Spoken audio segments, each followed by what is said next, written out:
Hi guys, how's it going? It's Check and welcome back to my YouTube channel. ETF investing has become so popular and a lot of people dive into ETFs.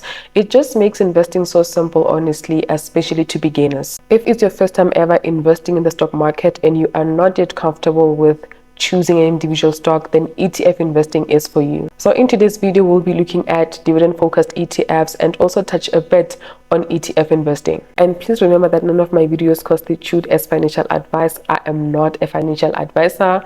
I am just on here sharing with you guys the list of ETFs that have a high dividend yield. ETFs have gained popularity because they are a good option as they provide a straightforward way to invest in diversified portfolios without having to do an extra homework to try and understand the stock. As you know, with individual stocks that you have to do extensive research to understand the company you are choosing and do some analysis to identify if the company is worth your investment or not. Remember that not all companies listed on the JSE are good stocks.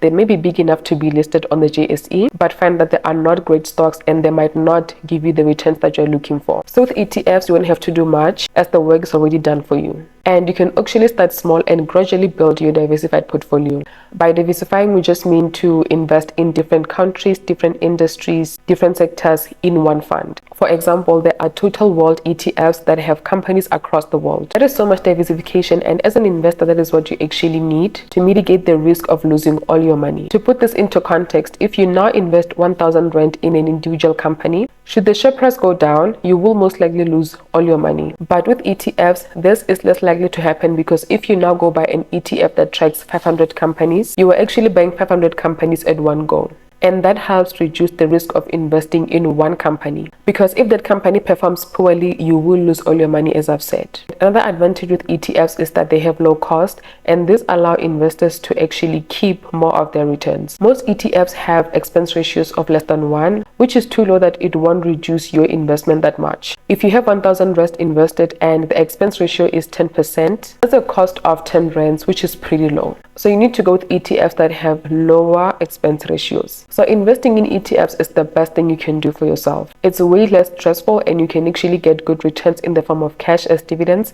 and capital appreciation. So there are a lot of ETFs that pay out dividends and some reinvest the dividends back into the fund instead of paying them out as dividends, and such ETFs are actually good for growth. If you are going to choose ETFs with a high dividend yield, you won't get much in capital appreciation. So you need to be comfortable with this just so you are not taken by surprise when your investment in that ETF is not growing. But remember that on the other hand, you will be getting dividends, which are cash returns. So dividend investing either in ETFs or stocks should be about dividends. Don't have any other expectations. You get your dividends, watch the share price declining, and keep it moving. I invest heavily in dividend ETFs and stock, and I do not complain when my portfolio performance is declining because I just want passive income. But if you want dividends and capital growth at the same time, then you cannot go for ETFs with high dividend yields. ETFs with a yield of 2 to 6% can give you great capital growth, and ETFs with a yield of above 6% can only be good for dividends. So now let's look at ETFs with a dividend yield of 7% and above. The first one we have is the 10X Wealth Government Bond. This ETF tracks the SA government bonds. This is a suitable fund for investors that want efficient exposure to SA government bonds. This ETF has a yield of 10.6%. The next one is the 10X Yield Selected Bond with a dividend yield of 11.1%. This fund seeks to provide income to investors and capital growth over the long term by tracking the price and yield performance of South African Yield Selected Nominal Bond Index. There is also the Citrix Property ETF with a dividend yield of 7.4%.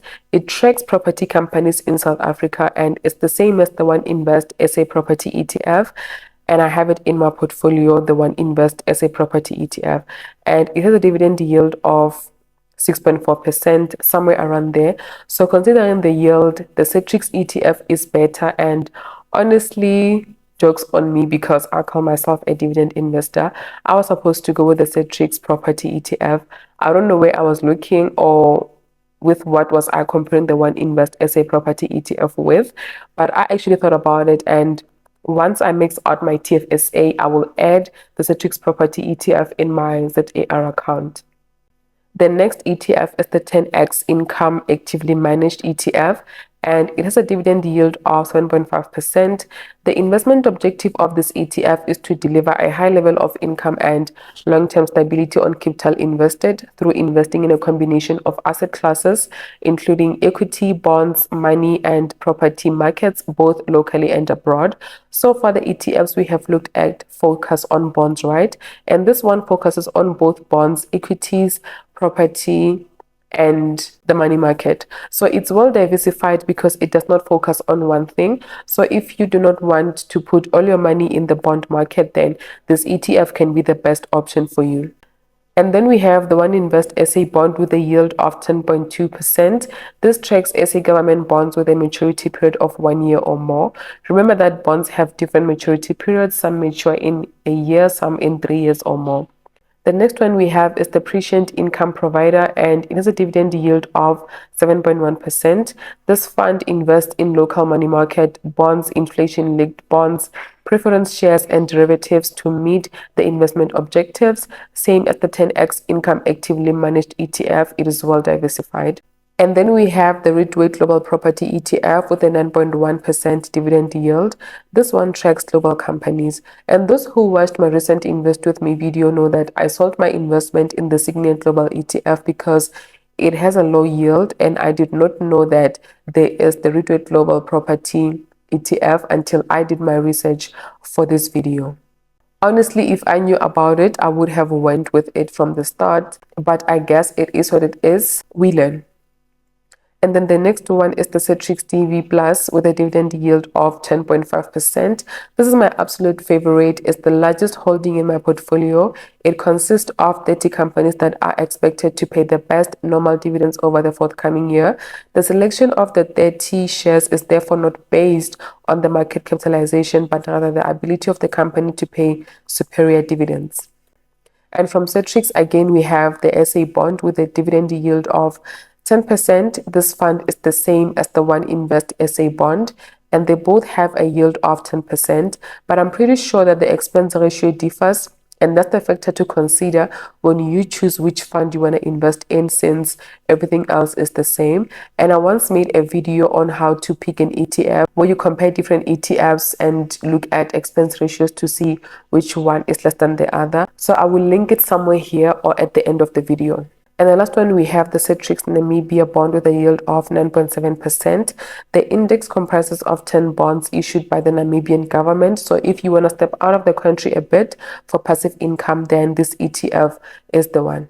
And we have come to the end of the video. I hope this came through for those that wondered which dividend ETFs they can go for. Thank you so much for watching. I will see you in my next one. Don't forget to like, comment, and subscribe. Bye.